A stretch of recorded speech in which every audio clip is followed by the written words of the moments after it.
Hi all. To achieve the most natural looking lashes, just follow these steps. Brush up the hairs of the eyebrows using a spoolie and then use an eyebrow fixing gel. This one is from PAC. Then use the eyebrow fixing gel with a spoolie and brush up the hairs in the direction required. This will fix the hairs in the same direction as is required by you.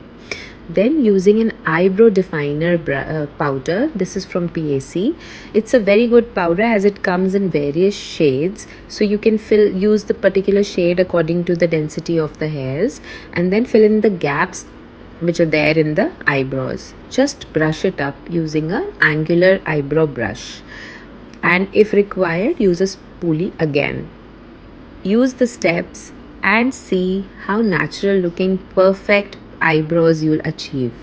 Thank you.